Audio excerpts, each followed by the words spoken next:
লোকসভা ভোটের মুখে নির্বাচনকে প্রভাবিত করার জন্যই দেশজুড়ে সংশোধিত নাগরিকত্ব আইন কার্যকর করা হয়েছে। তাছাড়া নির্বাচনে জয়লাভ করার জন্য এই আইন কার্যকর বিজেপির একটা কৌশল মাত্র। বক্তা আমরা বাঙালি রাজ্য সচিব গৌরাঙ্গ রুদ্রপাল, সেই সাথে তিনি বলেন এই আইন সংবিধানের মৌলিক নীতির পরিপন্থী। গত 10 মার্চ গোটা দেশ জুড়ে কার্যকর হয়েছে সিএএ বা সংশোধিত নাগরিকত্ব আইন। আর এই আইন কার্যকর হওয়ার পর থেকেই গোটা দেশে এর পক্ষে বিপক্ষে হাওয়া বইতে শুরু করেছে। বুধবার রাজধানীর শিবনগরস্থিত আমরা বাঙালি প্রদেশ কার্যালয়ে সাংবাদিক সম্মেলন সংশ্লিষ্ট আইন সম্পর্কে তাদের অবস্থান স্পষ্ট করল। সাংবাদিক সম্মেলনে আমরা বাঙালি প্রদেশ সচিব গৌরাঙ্গ রুদ্রপাল অভিযোগ করেন, যেভাবে বলা হচ্ছে তাতে যে গলদ রয়েছে তার গন্ধ পাওয়া যাচ্ছে। আর তারা যেভাবে বলল, যত সহজে বলল যে এই কে আইনের সুবিধা নিতে গেলে যারা 2014 31শে ডিসেম্বরের আগে ভারতবর্ষে এসছে তাদেরকে 5 বছর একটানা এই দেশে কোথাও থেকেছে প্রমাণ দাখিল করে অনলাইনের মাধ্যমে দরখাস্ত করলেই তাদের নাগরিকত্ব আমরা দিয়ে দেব। বিষয়টা কি এত সহজ?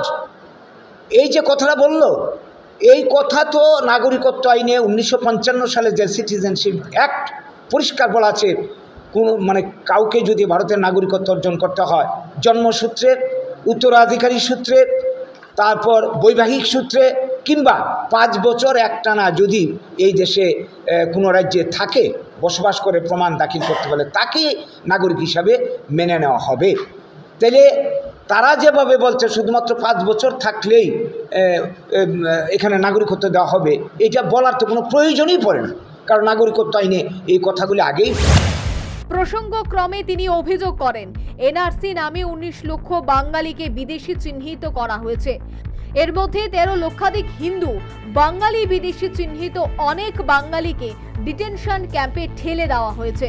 আর এখন আধার কার্ড ভেরিফিকেশনের নামে বাঙালিদের গোপনে নাগরিকত্ব বাদ দেওয়ার চক্রান্ত শুরু হয়েছে।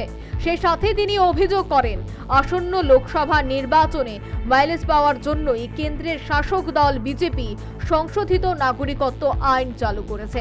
আমরা কোনো কিছু চিন্তা করতে রাজি না। 2019 সালে আপনারা জানেন এনআরসি প্রয়োগের নামে এই আসামের বুকে 19 লক্ষ বাঙালিকে বিদেশি চিহ্নিত করা হয়, যার মধ্যে 13 লক্ষর উপর হচ্ছে হিন্দু বাঙালি।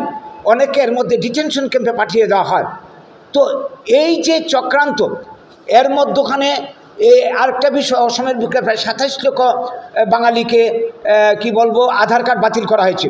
নতুন করে উদ্যোগ নেওয়া হয়েছে, প্রায় 32 কোটি মানুষ, এর মধ্যে অধিকাংশ হবে বাঙালি, নতুন করে আধার কার্ড সংশোধনীর নামে বাতিল ঘোষণা করা হয়েছে। এর পেছনেই রয়েছে ষড়যন্ত্রটা, চক্রান্তটা। কাজেই এটা ভোটের মুখে, ভোট পাওয়ার উদ্দেশ্যে, ভোটকে প্রভাবিত করার জন্য, নির্বাচনে জেতার জন্য বিজেপির এটা একটা চাল। এই ঘোষণার মধ্য দিয়ে তিনি আরো বলেন, উল্লিখিত পরিস্থিতিতে নির্বাচনের আইন কার্যকরী করার কেন্দ্রীয় সিদ্ধান্তের উপর বিরোধী আমরা বাঙালির দল। সে সাথে ভারতের সংবিধান মেনে দেশভাগের বলি বাঙালি সহ প্রতিটি মানুষের নাগরিকত্বের নিশ্চয়তা প্রদান, দেশভাগের প্রতিশ্রুতির বাস্তবায়ন ও সাংবিধানিক অধিকার প্রতিষ্ঠার পূর্ণ গ্যারান্টির দাবি জানান। Bureau report, news vanguard.